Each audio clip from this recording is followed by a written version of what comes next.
Welcome to PolyCast, a civilization podcast focused on game strategy. Dan Q. Makalua. The Me and Team. Mad Jin. With guest co-host ZT's Irish. It also depends on where it's on the tech tree. Blah, blah, blah, blah, blah. Will you ever get it? I like how you keep saying tech tree. It's a representation from above of how the branches of the tree spread out. There you go. Yeah. See, there you go. Welcome to episode 237, featuring myself, ZT's Irish, Dan Q. Back up your feed with feedback. Makalua. Oh, it's too early for Dan and his puns. The Me and Team. I approve of Dan's conduct for now. Mad Jin. Hunting out Dan's punny.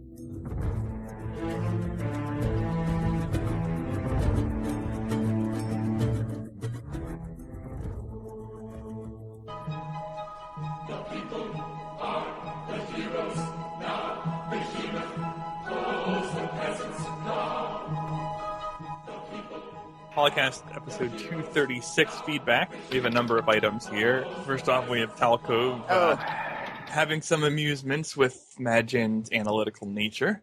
Madjin, you gave the wrong answer. Games are spreadsheets, and that is the immersion. But you can have a little bit of extra stuff on the side. So, I think your comments on the previous episode were reasonable. Mega Bears fan has a few comments on the bad ideas. The removing cinematics. He doesn't like removing cinematics. He was talking about his emphasis on that one wasn't that they took the pretty things.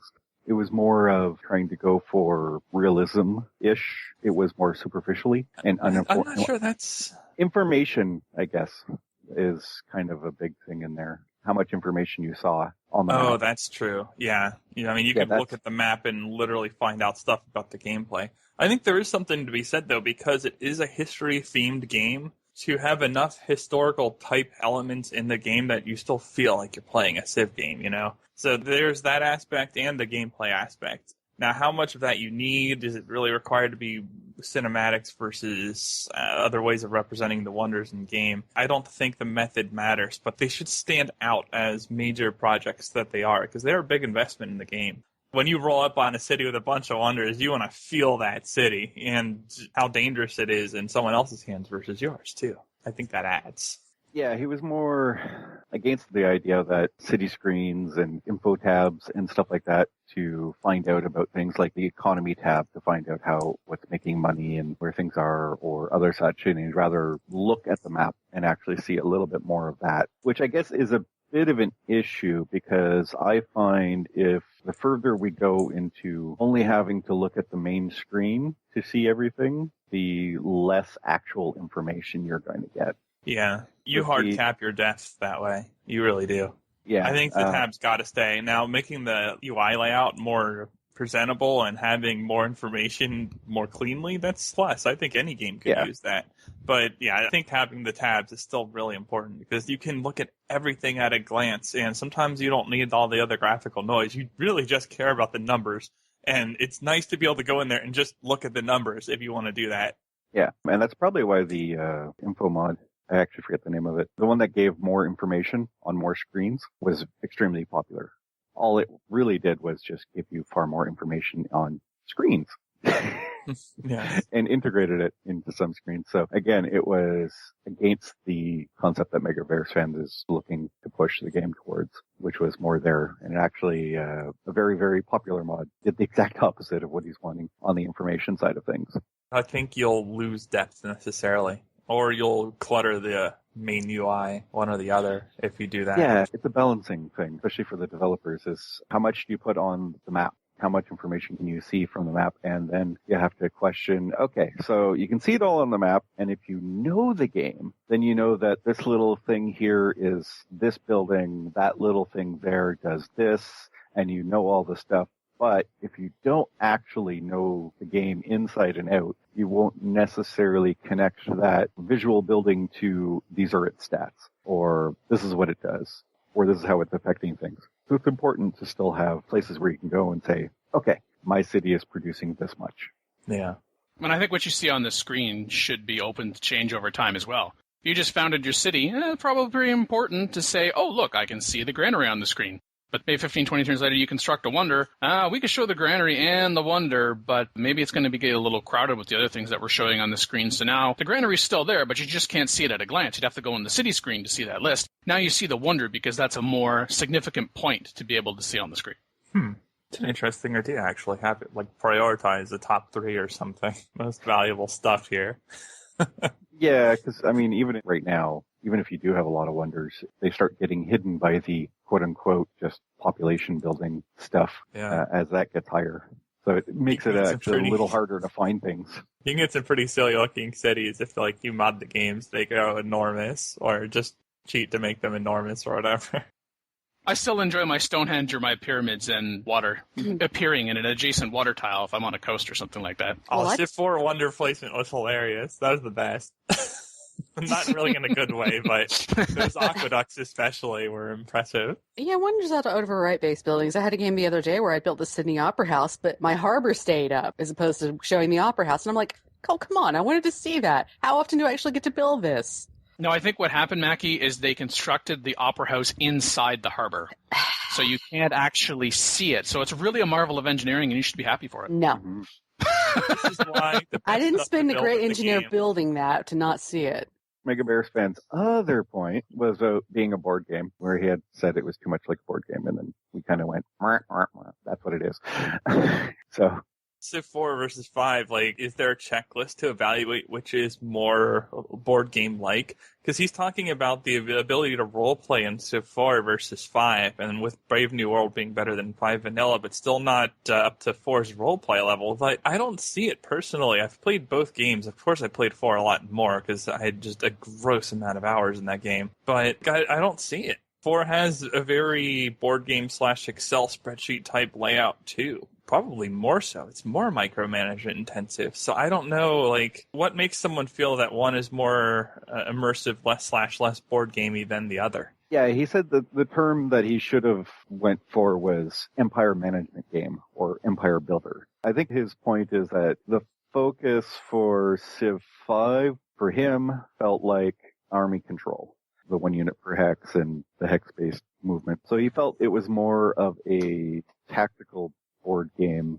for war, and then the cities is kind of there. But obviously, with the expansions, that got better with religion and other stuff. But he somehow thinks that Civ 4 was better in that respect, that it was more empire management-y sort of style. That's a good point. And I've had a few friends say something along those lines, too, that they didn't like Civ 5 because the number of units you have to micromanage. And if you don't have StarCraft APM, or at least half StarCraft APM or something, it really does become an increasingly large percentage of your time spent on a turn is moving your units as opposed to managing your empire. That is true. When you're managing 10, 15 cities in Civ 4, but you can move all your units in a stack, moving your units is a relatively small percentage of what you're doing. It's probably 10% in a lot of cases. Whereas in Civ 5, it could easily be the majority of your turns. So I guess I do see that. Yeah, it's a question of what you think empire management actually is. And if you are taking it down to time slice, like how much time you're spending managing the empire versus how much time you're spending managing the units, then yeah, you can definitely see that. But I'd go point back out that between Civ 4 and Civ 5, Civ 4 is the only one where I know people actually broke out Excel spreadsheets with calculations and stuff. I still have one lying around somewhere. I don't use it much when I was playing, but I had one. Yeah. So on that note, kind of questionable. There is empire management in Civ 5. It's that you don't have to spend so much micro time on it anymore. You can actually do more long-term planning. A lot of the micro in Civ 4 was long-term planning. If you look at the stuff they're doing in Succession Game of the Month, where there's actual player discussion and planning, and you're looking 50, 60, 70, 80 turns out. And these games are only 200 plus turns in most cases because they're ending pretty fast because they're good players. It's really impressive. But a big part of that is the micro. Now, there's a skill to that, and if it's something you enjoy, then 5 is going to hurt because you're losing core gameplay element from the previous game. But a lot of people don't like that, too. I don't know. I think that there's something for each person between the two in that regard. I think a bridge in the way, and it's not going to be the same thing, but if you're playing Civilization 5 and you're finding you're not being able to micro enough, that not enough information is being presented, then to tie back to a previous point, there are mods out there that can flood the user interface, and you may or may not like the flooding, with information. And I think the thing also is that Civilization 5 tried to have this so that you can still micromanage, but you don't have to micromanage as much in order to be able to quote-unquote get away with it, in order to progress to whatever victory type and condition you want. It's not as steep and going up in difficulty levels in order to be able to master that. You can if you want to, but then at the same time while they did that, those people who wanted to micromanage, willing and able to put in that time, found that they couldn't get access to that information. And at a certain point, these mods that modify the user interface, they can only show you quote-unquote what is in the game. Yeah. Those things aren't changing gameplay. So at some point, it's, well, I could show you more, but I kept digging down into the dirt and I've hit bedrock. There's nothing more. Yeah, it's a bit of a question. I mean, Civ as a series is a 4X game, so It should always have empire management as a primary thing. It's really down to the question of balance between, are you trying to get the player to spend more time looking at an overarching empirical strategy sort of way of playing, or does the fighting and the combat actually matter? And I think Civ is the style of game that tries to balance both. Because he mentioned EU4, but it being so overwhelming that he can't really play it just due to the learning concept. And EU4 tries to pretend to be high-level empire management, though it's probably almost as much of a tactical combat thing, get deep into it, than anything else. And of course, Total War is about as complex as he wants, and Total War really doesn't have much in the way of empire management. Civ in general. Sometimes they hit it off and get good balance, and sometimes maybe not so much. You can always hope in future iterations that empire management comes back up a little bit. There's quite a bit of time you can spend like thinking about what you're going to do each turn if you're considering all the city-states quests, what they each want, what each nation is going in terms of like, are they going piety? Can I build this wonder? I think if you're actually thinking about that, your turns will take a lot longer managing that as well. So I think if you're playing on like King or Prince, you don't have to worry about those things. You may not realize you can worry about that every turn, but if you're playing on like Immortal or higher, like I feel like you have to manage that enough. And if you put any more, I'm not sure if it's really beneficial. Yeah, that's a fair point. There are things to think about. If you're just clicking through and hitting end turn as fast as you possibly can, then yes, you're going to be doing a lot of unit movement and then hitting end turn. Either that or you may be in multiplayer. Yeah, that's it. But yes, there is always external factors that you can stop and go check every turn to go see who's doing what on the wonder factor, or go check your spies. I mean, something that people don't necessarily do all the time. You have your spies out there, so instead of stealing tech all the time, you could just be bouncing your spies city to city, popping in and going to take a look at the city and seeing what they have and what they built, and keeping track of where they might be in the tech tree, or looking at the tech tree itself and seeing, oh, well, this particular tech just dropped its beaker count this turn, which means somebody just got it, et cetera, et cetera. So you can stop and actually spend more time looking at the state of the game. This is a prime reason why when we ask someone, what are you doing right now? I'm playing Civ. We don't ask how many hours or how many minutes you've been playing the game. We might ask, well, what turn are you on? Yes. To measure your progression in the game. Yeah, I think you can also spend a lot of time even looking at like the diplomatic bonuses and minuses and see who you can deal with, who is a threat to you, you know? I think that's like another layer of stuff you can look at, and it just will slow you down quite a bit to thinking about what you're doing. And there are also those players that will choose in single player, I'm going to save more or less every turn, and then, oh, this went this way, and maybe as a habit or just occasionally, it's like, I'm going to go back to that previous save now, and I'm going to do this alternate reality version of the game, and so then you start saving the files with B at the end of it to help distinguish yourself, and then you save it with C. And then you get through the whole alphabet, and you have to go numerical. Or you could just start doubling up on the letters, you know, not that I would know anything about this, you know, I'm just speaking hypothetically. Yeah. Dan's never done that, right? Elsewhere in the thread for episode 236 feedback, Westwall says, I hope you guys are right, and the developers are making it impossible to be on great relations with everyone on the map. Now Civilization Beyond Earth and the expansion pack Rising Tide. The game is in serious need of some political intrigue and cloak and dagger type events that shake things up and change the nature of the game. I want to feel under pressure on the map, the kind of pressure that makes me want to hide in my capital city screen and kick back some scotch.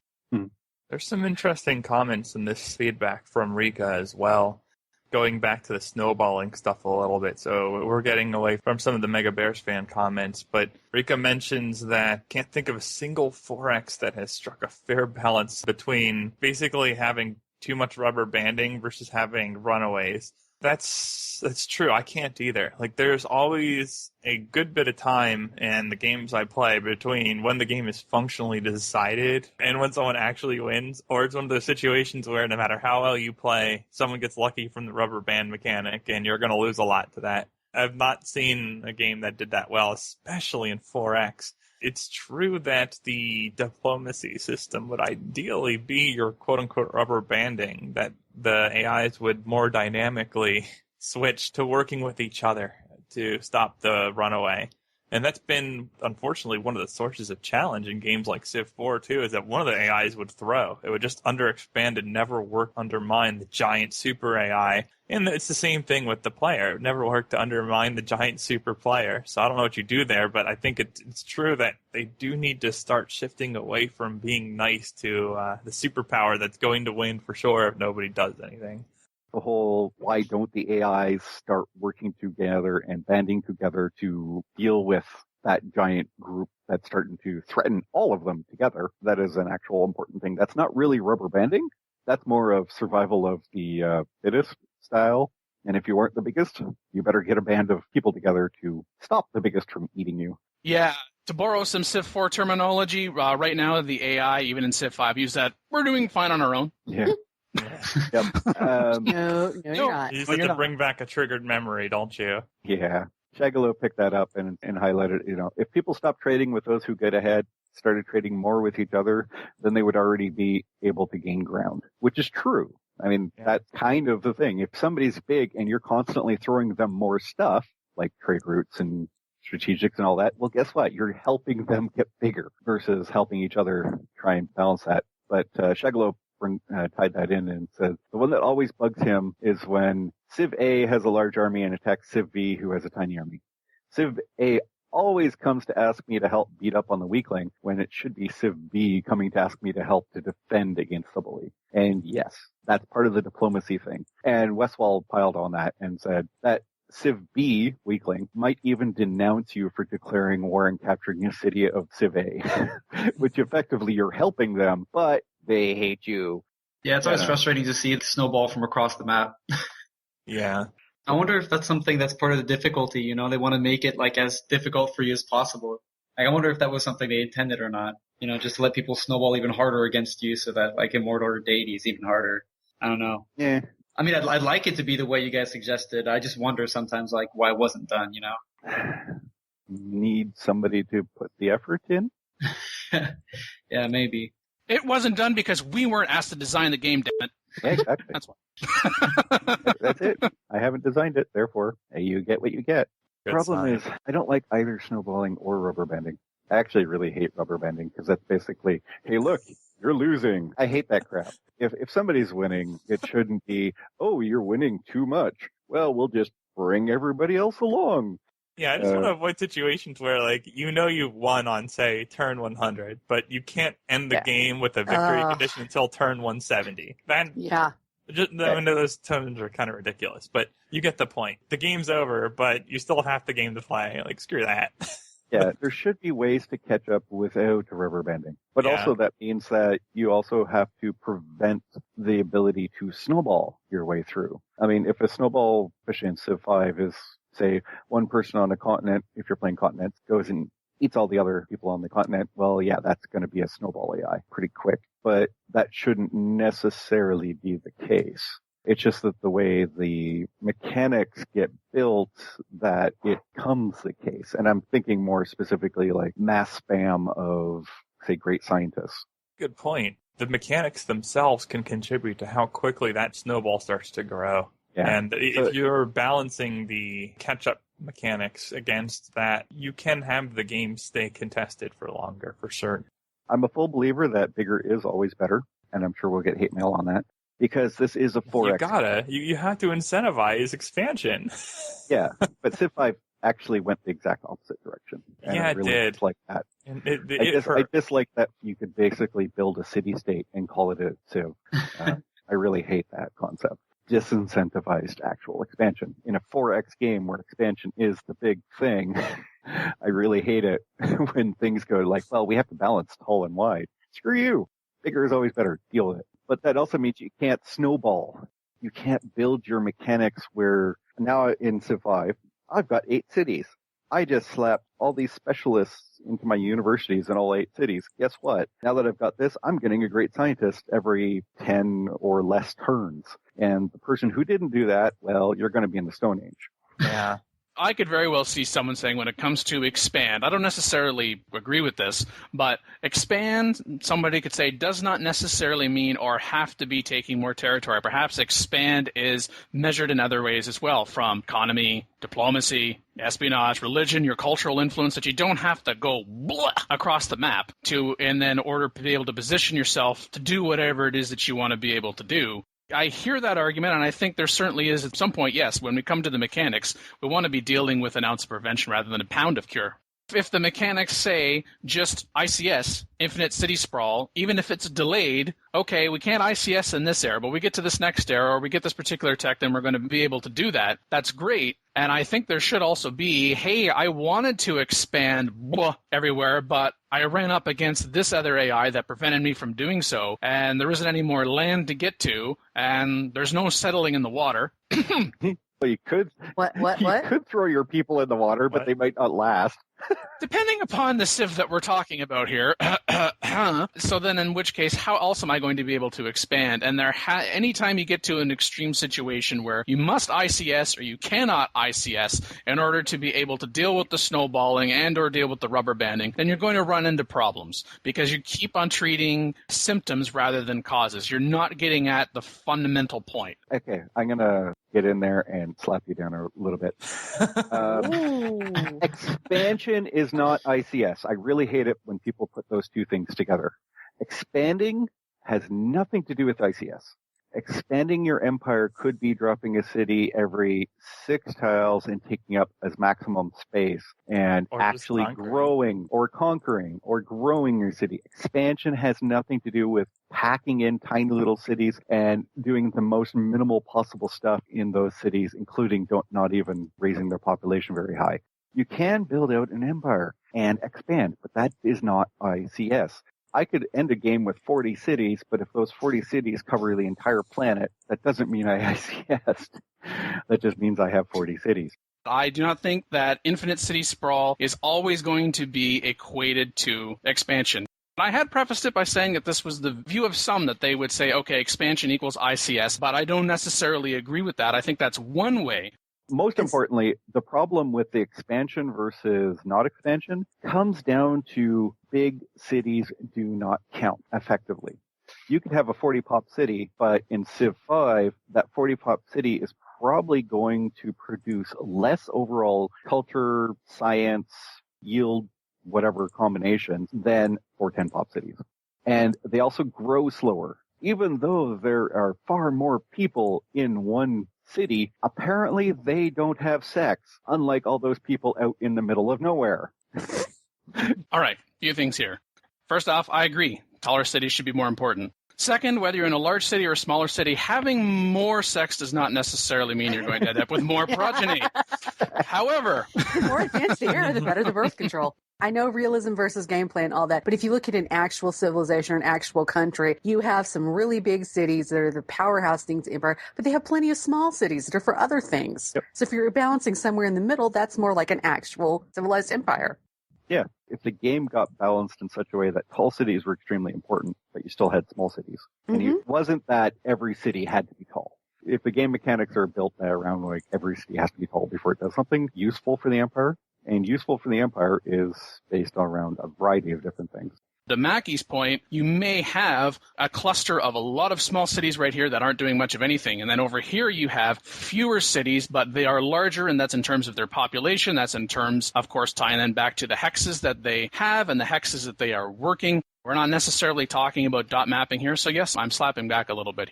If you still had India, and maybe that could be part of their special ability, is that they can have more tall cities than other empires could. Maybe there's a limit on the number of tall cities your empire could support. Or something like you have a small city that is all farms, which is the case. A lot of the U.S. U.S. and Canada, where we have a lot of farmland. But does all that food stay there and make those people tall? No. No, that food goes somewhere else. To the city that is very tall, has that production, has that science, has that other stuff, but can't feed itself because it took over a huge amount of space. So building out the empire mechanics to actually do that. That way, when you do expand, yes, you can expand and drop cities down for resources and other things like that, but primarily you need tall cities to run your empire. And that should easily take care of the problem of too much ICSE style stuff without allowing for a snowball. Because when you make tall cities the important thing, then snowballing is a little bit less of a pain. Was using ICS as an example, if for no other reason that I figured that would elicit a particular response, and I guess I did in fact get that response. Yeah. I mean, to be fair, my personal opinion on empire management should be that ICS should not exist in the game, because that's just crap. Seriously. There's no empire ever that got built around 3 people in this spot taking up all this space and 3 people in that spot taking up that space. But I also don't think that you should be trying to play a city-state. That small but tall, I don't think should be considered an empire. I mean, some people like playing like that. Some people don't like the 4X at all, and they'd prefer just to, mess around with a couple cities. And I think that's fine if they're playing on middle difficulty. But if you actually want to win the game, I think you should actually be using all 4 of the X's. Do you know, in Venice, they got big, they expanded a little bit, but then they got crushed by everybody around them. There is no superpower that was 2 city size. So Venice had a lot of territory, though. Genoa is probably a closer example of what you're going for. Yeah, but still, the reality is you should have to get bigger, or at least get big enough to have the appropriate amount of production and stuff. If I can make a city-state take 4 cities and keep them all in Civ, and you only have 3, that city-state should become the empire, and you should be made city-state.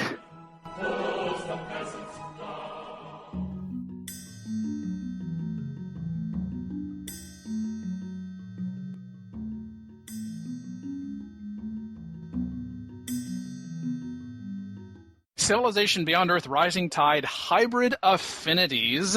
I'm Pete Murray, joined this week by Civilization Beyond Earth Rising Tide co-lead designer Dave McDonough. Dave, thanks for coming on. My pleasure. So we have something cool to talk about today. We're going to talk about the hybrid affinities in Beyond Earth Rising Tide. So Dave, the hybrid affinities were created as a way to expand the affinity system. Mm-hmm.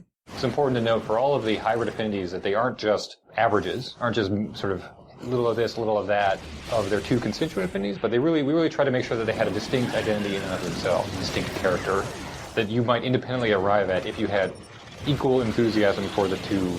There was an article posted on Civilization.com by the marketing manager at Firaxis Games, Peter Murray. Hybrids represent a society that may have a prominent affinity, but also consider alternative possibilities for humanity. So the resulting hybrids not only show interesting ideas, the basis of all really good science fiction, but also have discrete gameplay benefits. And based on some of the descriptions, I don't know if I want to use the word discrete there, but okay. A player might start developing down one affinity before switching mid-game in response to a need to change a technological focus or change in resource availability. With a new affinity focus, the old affinity level still offers advantages for the player rather than having to start their progress from scratch. And I must say, in Civilization Beyond Earth right now, I think I'd like to go purity. Yeah, that's what I'm thinking. And the float stones on the other side of the map. So, yeah, supremacy, great, rock, let's go. The big ideas here were to offer a broader range of affinity identities and affinity perspectives, offer the player more options, more customization channels, and then also add units to the game that could further differentiate the way armies might play and offer players tactical options that not only Beyond Earth hasn't had, but no Civ has had. Things that are a little bit wilder. Supremacy Purity represents a society where human beings are dominant but have engineered elaborate robots that serve their needs. And I don't know why, but I thought of the Jetsons. Humans being rule and robots and machines execute at their whim. Purity Harmony idolizes the human form, but uses the genetic discoveries of the New World to push the idealism to previously impossible heights. They engineer extremely elaborate, powerful robots, but they make sure that they aren't sentient. They don't become robots. They use robots as servants, as vehicles, as tools, so that their human overlord is always supreme. So a lot of their unique units are powerful robots, but they're all remote operated or operated by some sort of rider or driver. They don't operate themselves. Harmony Supremacy envisions humanity as a flexible extension of its technology and planetary ecosystems, not bound to either, but willing to draw power from the best advantages of both machines and organisms. Purity and harmony, that's sort of taking the idea of a human form, but maybe making it more godlike. That's really a good way of putting it. It's hard to hybridize anything with purity because they're so rigid, maybe, so fanatical. But so we just kind of played up on that. We said, how would this fanaticism express itself if these people decided that one way was better versus another way? So if we assume that they learned a bit about like genetic manipulation and sort of artificial evolution from the planet that we land on, a little bit of the harmony flavor, they would use that not to become more harmony-like, but they would use that to take the human form and improve it and push it. Their style is this, everything's kind of very bronze. It's very like kind of Greco-Roman idealistic, very demigod, like you said. And then finally, there's a very interesting harmony and supremacy. Yeah, we had a lot of fun with this because these two are perhaps the most divergent at face value, harmony and supremacy. Right. And so we said, well, what would they have if you were trying to embrace both? And the answer is like, well, they would have an unbelievable mishmash of crazy juxtaposition. So they're definitely the craziest hybrid. The idea here is that it's a power by any means attitude. They don't see a need to focus in either the mechanical or the organic, but they say, why can't we have both? We can have power from both. We can have lessons from both. And so they create these super bizarre, pseudo-impossible cyborgs, these hybrids, these living machines that are neither robot nor organism, but something in between. There are unique hybrid affinity military units scattered throughout the technology web. These can be constructed when a player reaches a certain threshold of affinity levels, and players do not need to confine themselves to a single hybrid affinity. With careful planning, a player could take advantage of both Supremacy Purity and Purity Harmony hybrid units in their arsenal. Well. Can we have our cake and eat it too now? Sweet. Cake. You would pick a hybrid not only for this style, but if you wanted to make sure that your army remained a little more versatile. If you weren't sure like what kind of situations you were going to get into and you didn't want to fully embrace not just the advantages but the tactics that go along with the straight affinity. Right. You would pick a hybrid and say leave yourself some options. And the cool thing is that every unit has an independent upgrade path. The hybrids, while they require level and multiple affinities, the level you've required is always less than what it would require to go straight. So if you're playing the game and you find you have a spread of affinity XP, it can often be an advantage to hybridize early because you'll get your military upgrades faster. You'll get your army powered up faster by accepting hybridization. So it's an interesting trade-off. There's a lot of power, obviously, in the straight affinities, and you still need to do that if you're after the victory condition. The hybrid affinities don't lead to independent victory types. But if you're in a war, if you're in a tight spot, if you're in a continent or an ocean where there's a mixture of resources and hybridization has been making sense, you can power up just as fast, if not faster, by hybridizing.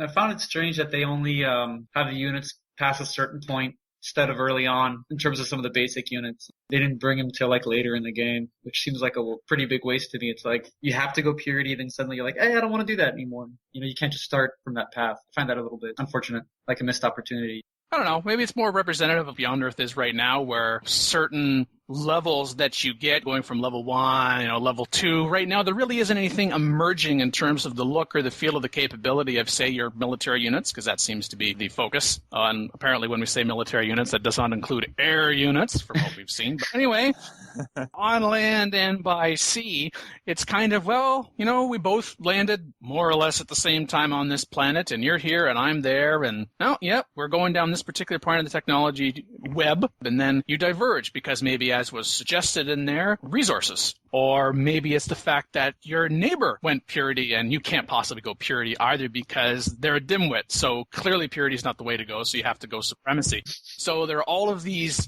in-game and out-of-game things that are probably going to be influencing, just like it is right now, with what it is that you're going to be able to do and want to be able to do when it comes to these affinities. Mm. And yes, you can still go pure affinity as well, but it sounds like, especially the part about unique hybrid affinity military units scattered throughout the technology web, heck, it could even end up being, I got this particular technology so I could construct this building, but it also tells me I can construct this unit now. That sounds like fun. I could use that. Wait, I'm only at level 3 in supremacy, but I need level 5. Okay, so then you start looking at the technology web to essentially get at the unit that way. You weren't purposely going for that unit, but now you're going to backfill, maybe go to a technology that focused a little bit more on supremacy that you weren't looking at before. The only unfortunate part is that it kind of forces you into one of those 3 affinities, or else you have a crappy army until you get that 7/7 or 6/6, you know? I don't know. I'm not really feeling this in terms of how it starts out, but I don't know.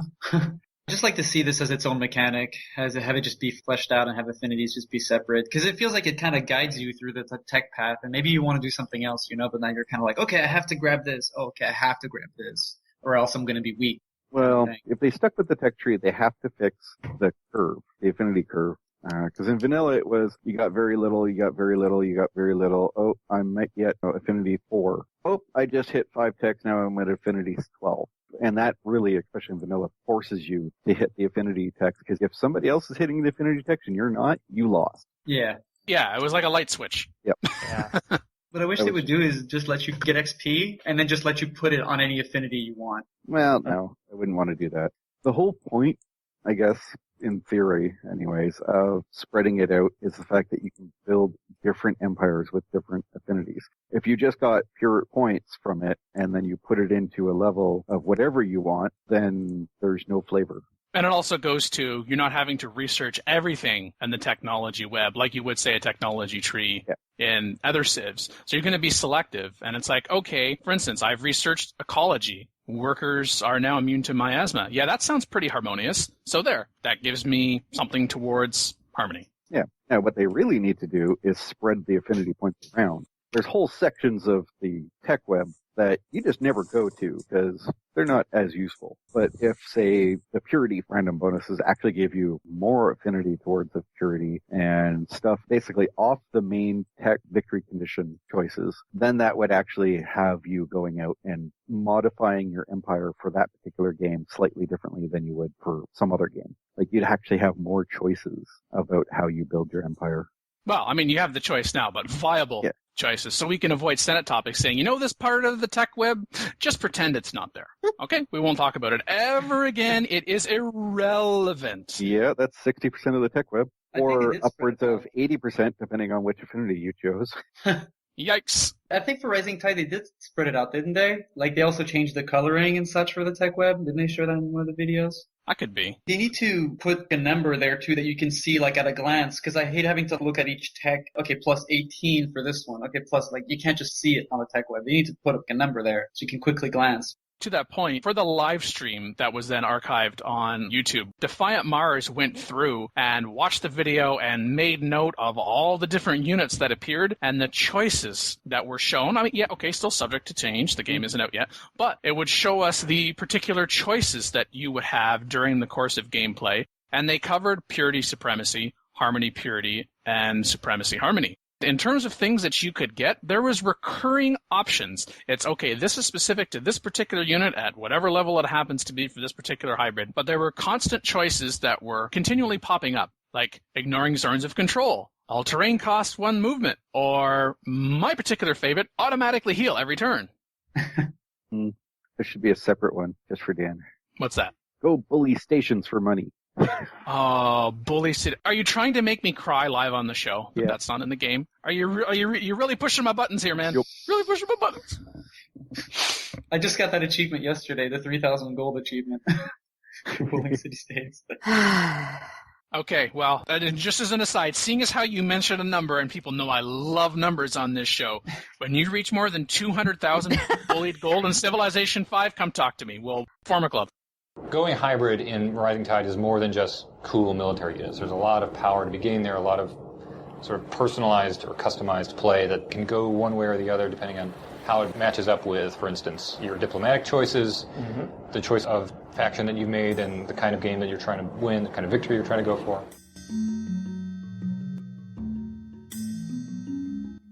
Yeah, so hey, we had a whole hour-long video over on YouTube for the whole diplomacy changes with Frank Wiper and Brasilia here. Shoot it, aggravate it. That's a great plan. He's already mad at me. I mean, yeah, that's good. That's good. Keep them mad. it's not about keeping them mad. It's about not being afraid to take them out of my way. They had science that I wanted. They had this is the XCOM version of research. I have to shoot things in order to learn more about them. See, you understand. I don't know why you're... Oh. And I mean, all these upgrades that I get, it's going to be bringing in some pretty strong units. Franco Iberia, they don't even get their personality traits until after they get 8 virtues. It's like, I know they get virtues faster, but that's kind of like, wow. That kind of pushes it back quite a bit. The marvel that we have on here, the giant fungus. So you see these hexes. Let's turn on, see if it shows it for these ones. Whoa! Yeah, look at that. Whoa! So we're definitely going to want to activate these and found new cities around there. I think you will. Fungusopolis is going to be just lovely this time of year. And in the comments, some of the people were, kind of, I don't know. They were talking about Brazilia's one, which somebody pointed out would be kind of useless in multiplayer. Although they said it wouldn't be, but I'm not sure. Well, Brazilia's one is that you get more war score? 30% more war score. Yeah, so that'll be used in multiplayer. It's the only way to make peace. Yeah, they were talking about the players will just not accept a peace treaty. It's like, well, then you're dead. Yeah. So. Black Leon. And suddenly Brasilia becomes worst sponsor in multiplayer with only weak additional diplomatic capital income. They also get a little extra income. And I think, if I remember, they get extra diplo income from killing units. Huh. Can't help but notice your citizens are a little unhealthy. A little bit. I've been expanding fairly quickly, but I'm going to be able to rectify that in short order. I'm sure it'll be fine. Yeah, popping a third city won't be a problem. You know what? I don't need your negativity. In multiplayer, since you have to use diplomatic capital for traits and for services, I think suddenly Brasilia is going to get their traits and services a little faster. If you don't want to make peace and they sit there shooting you and wrecking you constantly and taking up the diplo capital, I think they'll do better than the person who refuses to make peace. These guys are definitely made to just fight and keep fighting. And we know at some point in the game you're going to be able to buy buildings and units with diplomatic capital as well. So that could be a really long burn. Yeah, don't mind me as I just bend you over and take all your stuff. And by the way, I just used that to build my empire way bigger than you.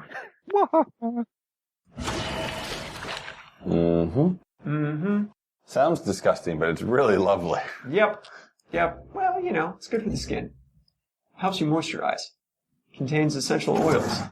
Tying back to the episode 236 feedback and Mega Bears fan from his bad list for Civilization 5 with regards to the cinematics, even though the focus, as was said during that time, was not so much on the Wonder movies, but apparently, according to Will Miller, in a tweet to Civ fan Supremacy King 2, there will be new Victory movies. Oh, really? And Rising Tide, yes. Wow. Shiny. Yeah. Did Disappointing you actually say to the word play. movie? Movies, plural, even. I got Plot. immersion.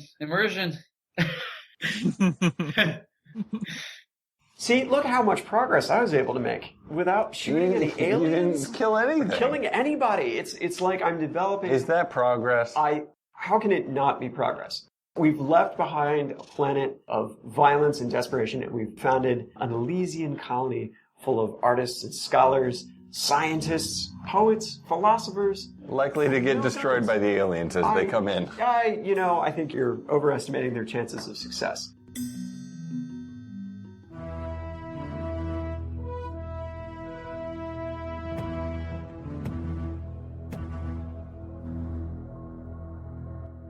Okay, so we're shifting gears here.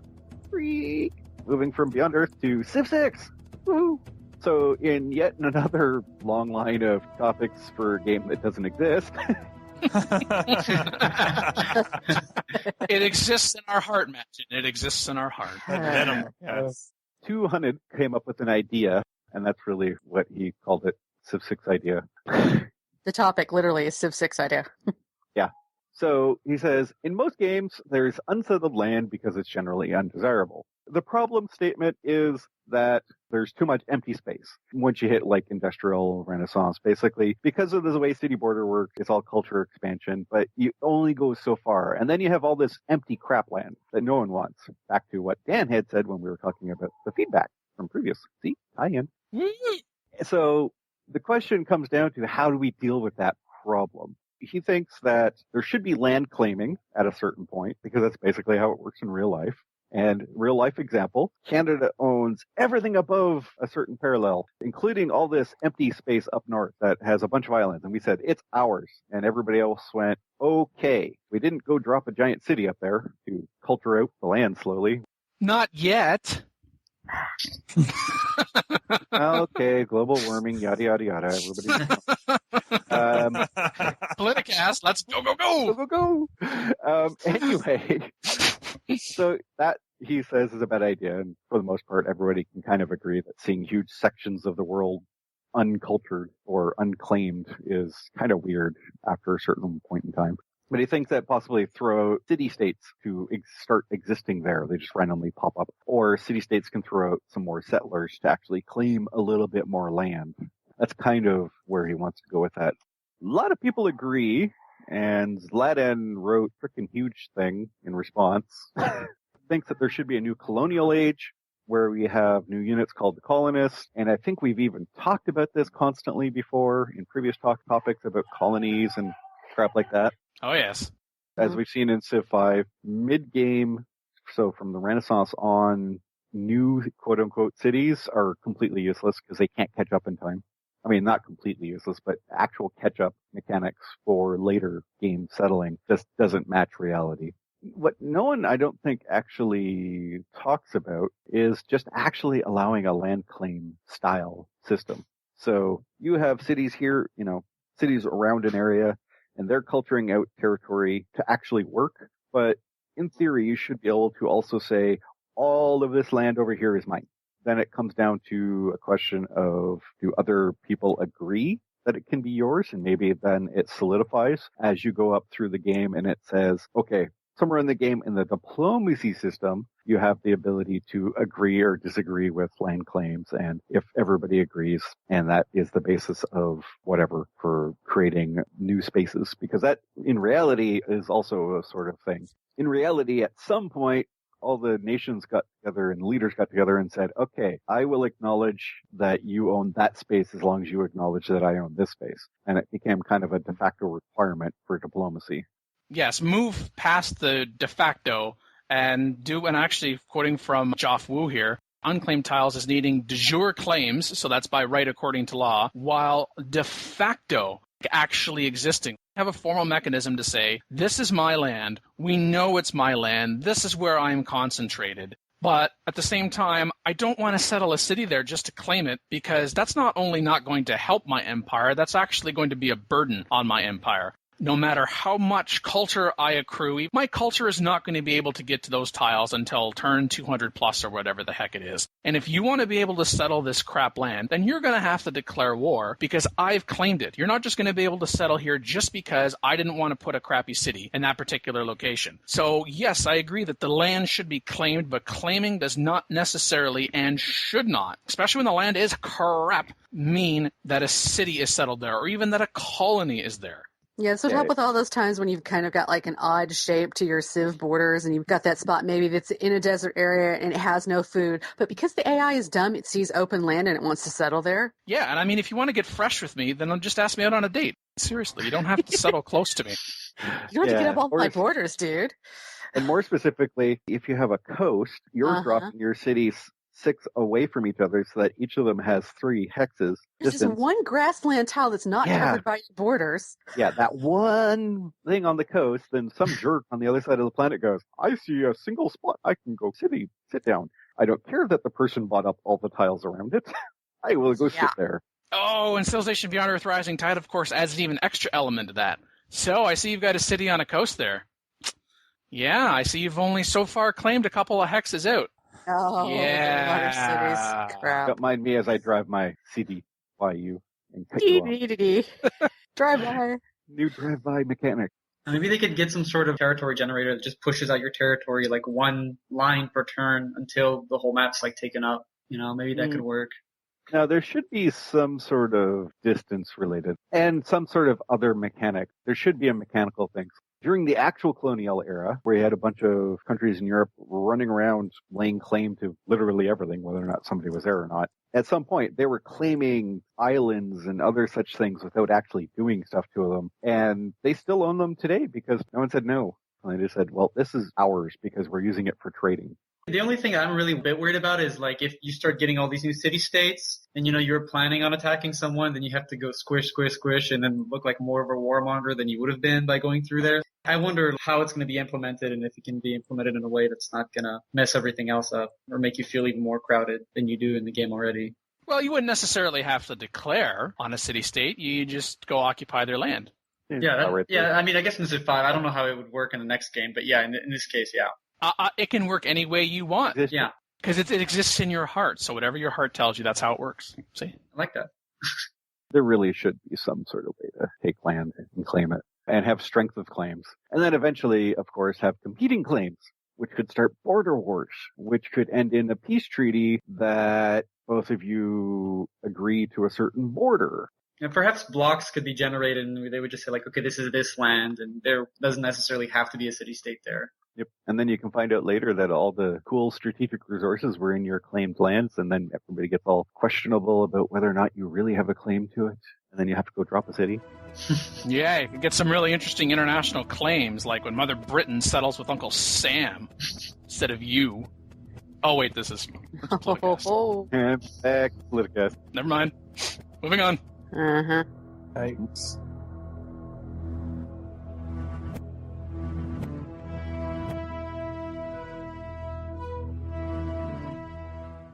Call in today. In North America, the number is 301-637-7659. That's 301-637-POLY. In Europe, 44121-288-7659. That's 44121-288-POLY. The only thing worse than being talked about is not being talked about. For more information on PolyCast, our sibling shows Modcast, Revcast, and Turncast, or about PolyCast in general, log on to the series' official website at thepolycast.net.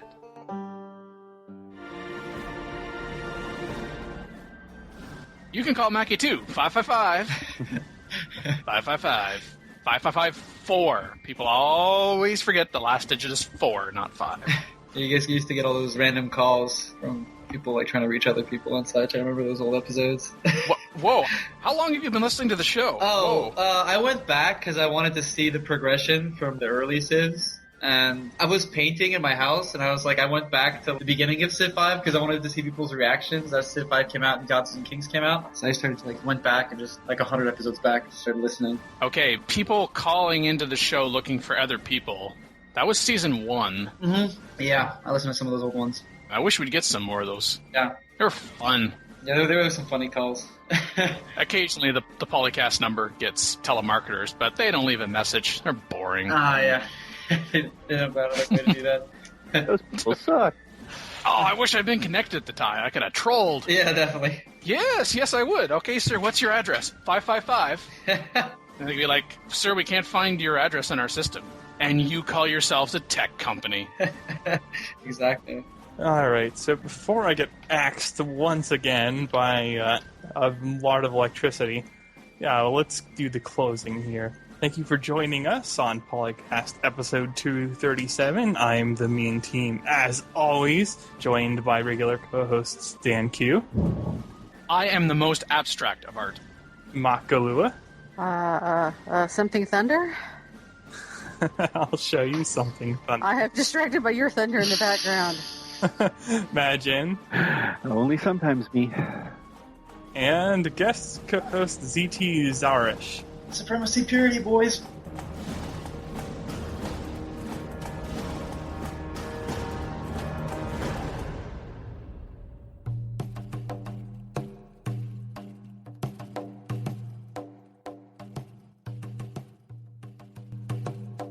You have to say Mackie 3 times in text as well. We forgot that step. Oops. Oh. Mackie? And with that, Mackie appears on the card. She does. What?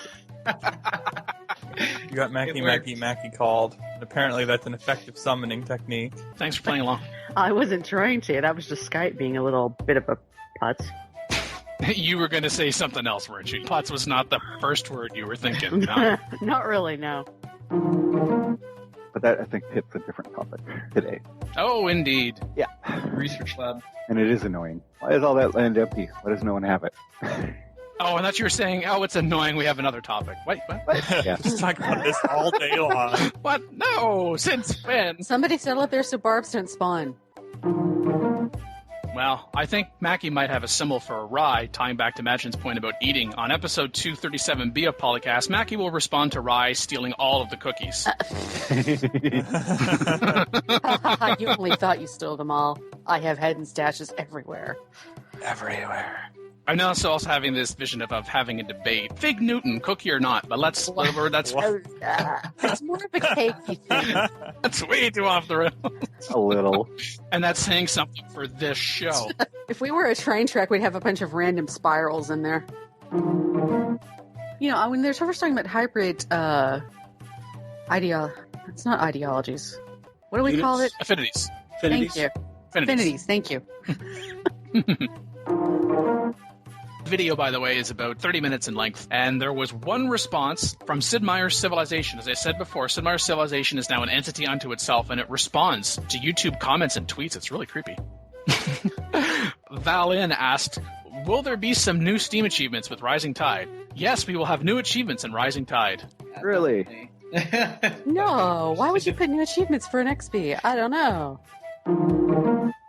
I would like to parse the wording here, though, because Valen said, will there be some new achievements? Which to me implies... some old ones. Well, it implies to me like 4 or more, because if it was few, we would say 3, but seeing as how they've said there will be new achievements in Rising Tide, that's plural, so I predict 2 whole new achievements from Rising Tide. Well done. They're very difficult to get to, so you have to spend hundreds and hundreds of hours of playing the game just to get one. That's my prediction right now. Yep. I love the English language.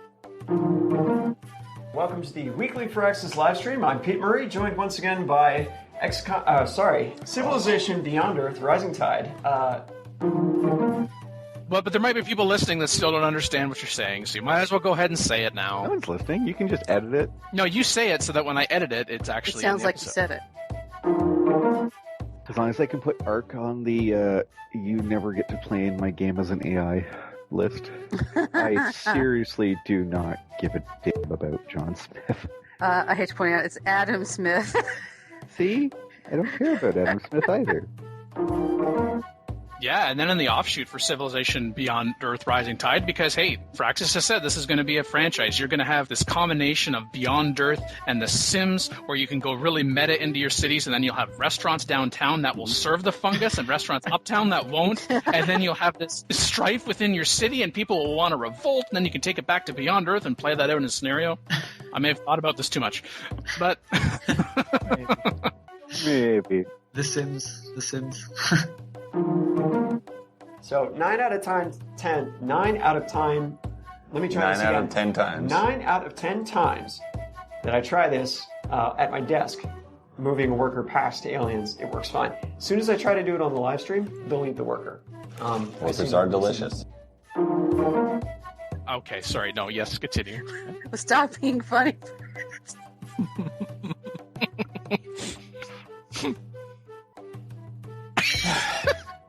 What was the silence for? Silenced. Mackie has been silenced. I don't know why. That thing sometimes something is really not that funny, but then you start laughing ridiculously for no reason. Yeah.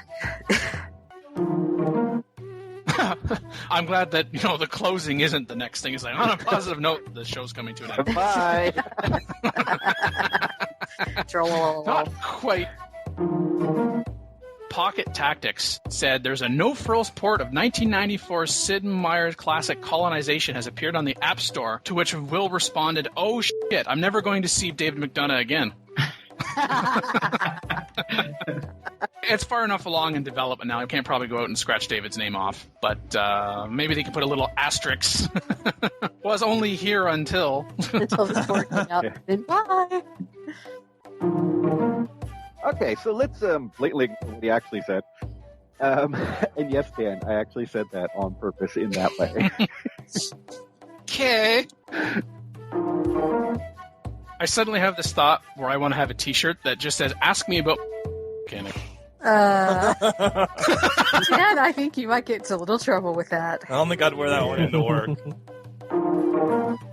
If we start talking about bribing Shaka, how much is Dan going to respect us?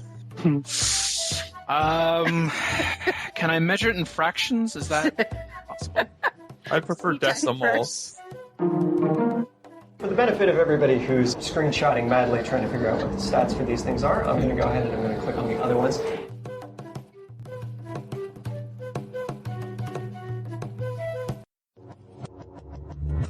Record date September 5th, 2015. Civilization Beyond Earth Rising Tide Clips, copyright Take-Two Interactive. Civilization 4, 5, and Beyond Earth sound clips, copyright Take-Two Interactive. Copyright Civilized Communication at civcom.net.